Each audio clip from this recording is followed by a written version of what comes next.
So like I was saying, they're weak. They're just weak. Inside and out, they're weak-souled, weak-spirited, weak-minded, weak-willed, okay? But what they are is they're like a gang. They're like a gang of criminals. They're weak along with all the other elite, you know, the pop culture icons, including the evangelical leaders. You know how all the bishops and the priests are raping these little boys and stuff, and it's been going on for decades. It's no different in the evangelical church. The day of reckoning, a true reckoning, it just hasn't happened in the evangelical church yet.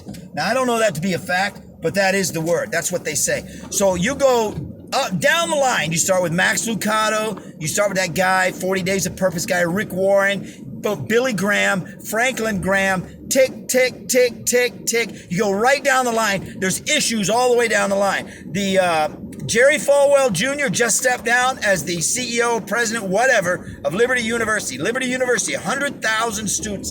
Think about the money. That guy's worth like almost $300 million minimum. You know, and when you get really rich, you don't want people to know how rich you are, right? So you figure out ways to hide it so people don't really know. But I mean, yeah, anyway, it's complicated. But yeah, in his case, yes, that's true. In other people's, Donald Trump exaggerates his sometimes, but whatever. Okay. Sometimes you want people to think you're richer than you are because that's how you get richer. But people in charity, oh, no. They don't want people to know how rich they are. If you're in 501c3 or you're in the ministry, no, they don't want them to know. No, they want everybody to think they're poor, you know? That's what they want to think. But anyway, so, I mean, just according to official records, what's his name? Jerry Falwell Jr. is worth like, I think I saw like $268 million or something like that. He just stepped down because of, weird stuff with him and his pool boy or his personal trainer, or, just weird stuff, man. I'm not even going to enumerate the exact issues. Just weird, you know? But, so they're weak, okay? But they're weak in a group, right? So they feel strong, right? So they feel strong by sucking up to their upline. Whoever their upline is. They might have a literal upline, you know, like somebody they answer to. Or they might have a figurative upline. Like Max Lucado sets the standard. Whatever he does, he's the most popular. People like him. So if we do what he does, we'll be popular too. People will like us. It's like a franchise. It's like branded. We're going to follow his brand. It works the same way in politics. Okay, but that is not the life that God has called us to. That's not the model that Jesus left for us. That's not the model that any of the disciples of Jesus left for us. They all stood up to authorities. They all called their upline out and called them names. They called their upline names, starting with the harbinger of Jesus himself.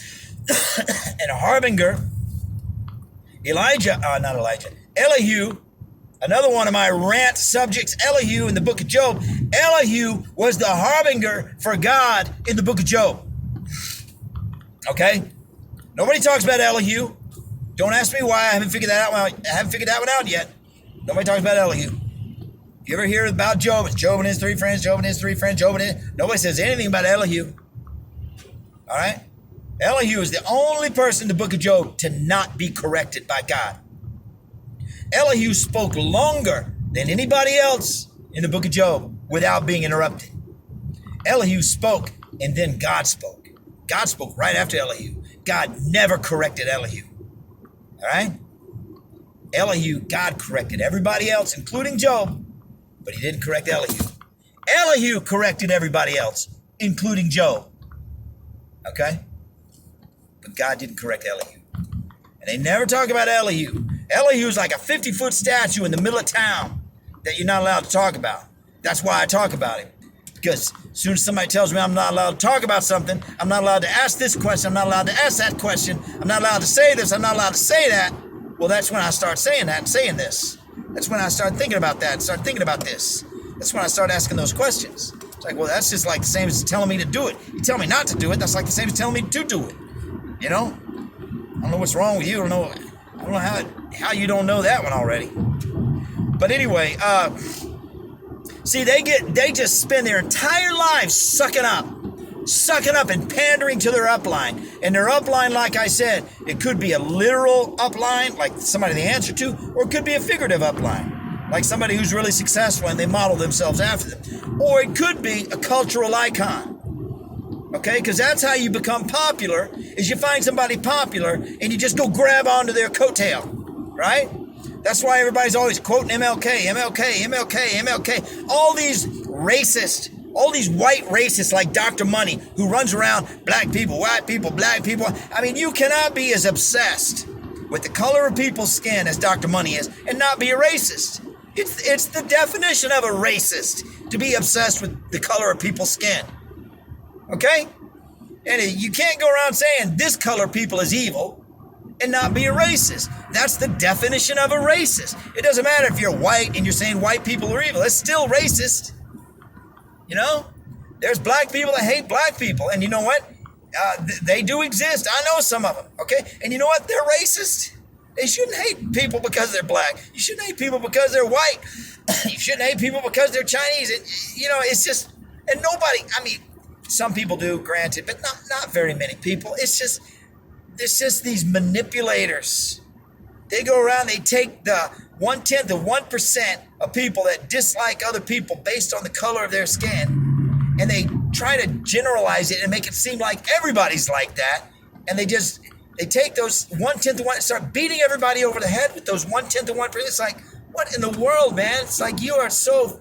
It's degenerate. The word is degenerate and cheap. Degenerate and cheap to use a scheme like this to intimidate and manipulate people. It's nasty. It's ugly. It's dirty. It's low down. Right? And people need to stop. But you know what?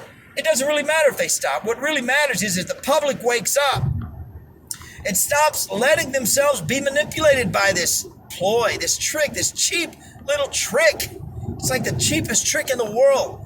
You know, there's no reason that we should allow ourselves to be manipulated by this stuff. You know, I mean, there's so few people who are actually racist that we can handle that. Okay, it's a tiny small number of people. But when we let somebody like Dr. Money, and there's a bunch of them, there's probably more manipulators than there are actual racists. There's more people exploiting the small number of people who are actually racist than there are actual racists. There's more people like Dr. Money who are exploiters of the racist than there are actual racists, right? We got to stop letting people like Dr. Money exploit us and divide us and intimidate us and dictate doctrine to us that is a lie and that's false and that's dirty and that's cheap and that is harmful to the community as opposed to helpful. You know, I personally, I don't know. I don't know. I might have known one racist in my entire life, okay? Maybe. And you know, it's just crazy. I don't want to get into it. It's just crazy. I mean, it's crazy, man. It's just crazy. You know, I see a black person. I don't see a black person. I see a person. Until somebody like Dr. Money comes along, black people, white people, black people. It's like, and you can't not think about the color of people's skin because they won't stop talking about it, right? Okay, so let me get back to what I was talking about. These people, these manipulators, these community agitators, these dividers of the community, these exploiters, these parasites, okay, who derive energy and wealth off of creating problems. That's the bottom line for them. They advance their own careers, which translates into wealth, okay, by creating problems or helping the people who are creating the problems, create the problems. They're the amplifiers for the people sending out the beep, beep, beep, the political message. They're the amplifier. They pick up that signal and they amplify it. They push it on further down the road than it would go without their help, right? So when we push back, they're like shocked. They're like, no, this is not what you do. This is improper. You're not supposed to push back. You're just supposed to listen to what I say and conform. Okay, but here's the thing. I'm a follower of Jesus Christ, and that's not what Jesus did. That's not what Jesus did. Jesus didn't just listen to the people who are in charge and just like, okay, you got a PhD. That means you must be really smart. Okay, yeah, I'll make sure I tell my heavenly Father when I go back to heaven that I was a good boy and did what the leader said, okay? Yeah, okay, let's play patty cakes now. That's not what Jesus did. Jesus called them names. Jesus pissed them off. He pissed them off so much they killed him. And they didn't just kill him. They didn't sneak up in the middle of the night and cut his throat real nice and easy. No, they beat him first. And they scourged him first. And they ripped his flesh off so that he was not even recognizable as a human first. And then they nailed him up to a tree, right? So he would die a slow and painful death. See what I'm saying? He pissed them off royal. Because these are political actors, man. These rabbis. It was the rabbi. It was the religious leaders. It wasn't the Jews. It was the religious leaders. Just like Dr. Money and Max Lucado and Rick Warren, and Franklin Graham, all these guys, they would crucify Jesus all over again because you know what? They crucify guys like me because they don't like what I say. All right? Dr. Money gets up there and thinks he can bully me by saying that I'm evil. What a fool. What a pathetic, petty, small-minded little idiot of a man. To think that something like that's going to work. How stupid can you be? You're not that stupid, you're evil. Because you're too smart to actually be stupid. Therefore, you must be evil. Because evil is intrinsically stupid. Okay, that doesn't work. And that's not, I'm sorry, no. But yeah, that doesn't work. But what I'm saying is that compliant, weak, smarmy, pandering, sticky, watered down, sugar infused, disgusting model of a life is not the model that Jesus left us. And like I said, it started with the harbinger of Jesus. It started with John the Baptist. Why did John the Baptist become beheaded? Why did he lose his head? Because he was speaking against their leaders. He was speaking against, and you know what? That is the way it's supposed to work. I'm supposed to speak against you when you're wrong. You're supposed to speak against your upline when they're wrong. We're supposed to push it up. We're not supposed to be stepped on. We're supposed to be pushing up because you're already in a position of honor. And I'm not suggesting that position be taken away. I'm not suggesting that your honor be taken away. I'm not suggesting that in a material way that anything bad happened to you. I'm not suggesting that at all. Although I believe it will happen because I think you've gone over the line with that brick throwing nonsense. Okay? I'm not suggesting that it should happen, but I did in previous post suggest that it will happen. And in my heart, I believe that it will. Do I know that no, I don't know. I don't know. But I knew when it was over for Dr. Drawn, I knew 6 weeks in advance. I had a feeling. As something told me, it said, this cannot stand. Those are the exact words that I heard, not in my ear. I didn't hear it audibly. I just heard it I just heard it. If there's any empaths out there, you know what I'm talking about. Okay? Because I'm an empath. All right? We just hear things. We don't really, it's hard to explain. If you don't know, you don't know. Okay? I can't explain it. If you're an empath, you already know. Okay? So if you have an empath in your life, go ask them. They'll try to explain it to you. You probably still won't get it. But anyway, that's the words that I heard. This cannot stand. I said, no, this is too much political advertising under the table, right? Like, I am explicitly political, but everybody knows it, right? I'm not out here trying to pretend not to be political and then I'm secretly political on the side. It's like, No, that's stupid. I could never do that. I don't think I could. By the grace of God, it's not because I'm a great person. It's just that God hasn't put me in a position where I would be tempted to do that. Okay, let me put it that way. I'm not saying like I'm a superhuman or anything like that. I'm as subject to any seduction that anybody else is subject to. Okay, so let me just make that clear. Let me establish that baseline. So by the grace of God, I couldn't see myself doing that, you know? But when you do it, Dr. Money, and when Dr. Drawn did it, it's like sneaking a little sneaky political advertisement down. Woo, look how sneaky I am. Okay, that's just dirty, man. That's dirty. We don't come to church expecting to be politically advertised, you know? And if you're going to get up there, you know what the most explicit, the most extreme, the most concentrated form of a political advertisement is? It's the kind that all these leftists do consistently, without exception. It's this kind. It's the kind where you pretend that you're not politically advertising. Yes, number one. And you wrap your political advertisement in the pretense of obvious truth. Like, obviously, this is racial reckoning. Obviously, like everybody agrees with, no, we don't agree with you, jackass. We don't agree with you. Not all of us. Okay? So when you get up there and act like it's just like obvious, we all agree. Like there is no other point of view. That's the most explicit kind of political advertisement that there is, because it intimidates people.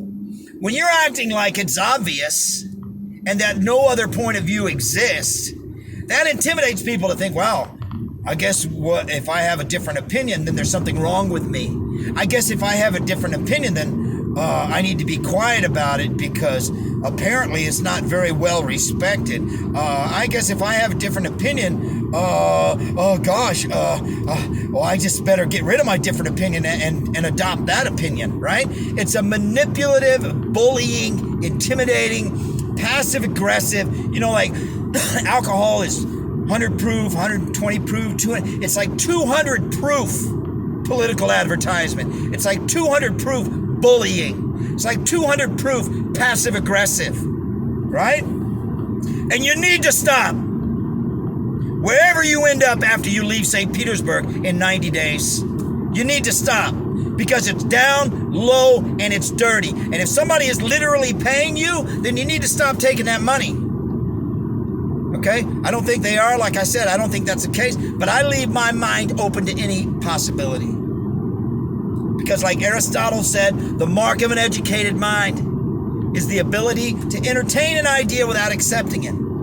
I entertain many ideas simultaneously. If I ever accepted one of them, then I would necessarily, by definition, have to stop entertaining the other three. If there are four, I would have. If I commit myself to one, I necessarily have to shut down all further consideration of the other three. Okay, and that's what this passive-aggressive, figurative bullying is, where you get up there and I go, oh, it's racial reckoning. Yes, obviously, all the smart people. That's how we all look at it. No, that's not how we all look at it. Yeah, and some of us are smart and we don't look at it that way, jackass. It's political desperation. Your party is losing, so you're burning down cities and calling it something that it's not. That's how we look at it. I'm not saying that is how it is. I'm not saying that's the truth, because I'm not a bully, okay? I'm not a manipulator. And I do my best not to engage in passive-aggressive behavior as a form of controlling other people. But that is my opinion. It's not it's not a racial reckoning. It's political desperation. And if you're really that small-minded and pathetic and weak that you can't wrap your mind around that idea, then I guess I'm wrong about the fact that you're evil. Maybe you are just stupid. It's either evil or stupid, I can tell you that much right now. Okay? So that's what I figured out. When your preacher gets up there, I don't care if it's for 2 seconds or 3 seconds or 5 minutes or 15 minutes, I don't care what it is. Whatever it is, it's an advertisement. Okay? And it's no different than the little thing you see on the ATM, the website, the little insert in your bill from Geico. Be careful, watch out for this. Target supports Black Lives Matter. Walmart support. Okay, it's all political advertising. Fine. Okay, fine. Whatever. You're paying them $100 million. Somehow you're in business to make money. Somehow you're making more than $100 million out of this. I don't know how, but whatever. Probably George Soros is giving you $300 million, and you're paying $100 million, and whatever. That's probably how it works. And then that's his form. That's his advertising. To make it look like it's ubiquitous, like it's everywhere, like it's a fait accompli. Like if you don't believe this, if you don't go along with this, you're an outsider. When in reality, it's like 2% of the people go along with it. It's all magic and illusion, all sleight of hand. It's all smoke and mirrors. Okay. But anyway, that's what I figured out. For 20 years, it's been political advertisers. Boop, boop, little political messages coming out of the pulpit. Boop, boop, boop, boop. And my little antenna's been going boop, boop, boop. And I couldn't figure it out. 20 years, figured out. COVID helped me figure it out. Thank you for watching. I hope you liked it. I know it's extreme. I know it's provocative. And God bless the Word of God and the ministry of Christ, because that's exactly what He gave us as a role model to follow. Him, John the Baptist, every one of his disciples.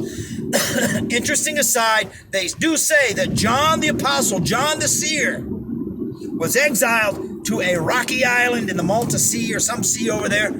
Okay? They say that there's no record of his death. They say, not everybody, whoever they are is who they are. Some people say that John the Seer, like Elijah, and like the other guy, Melchizedek, no, not Melchizedek, the other guy, Methuselah, no, not him, the other one. I can't think of his name right now. Anyway, the other guy, two guys in the Old Testament explicitly never died. They went straight from earth to heaven. Boom, boom. Okay? And they say the same thing happened to John the Seer. I don't know if it's true, but anyway, if it did happen, he's the only one of the disciples that wasn't martyred for his faith. He wasn't martyred for saying things that the influential community agitators didn't like. Okay? So, anyway, God bless you all. Thank you for watching. Take it easy. Bye.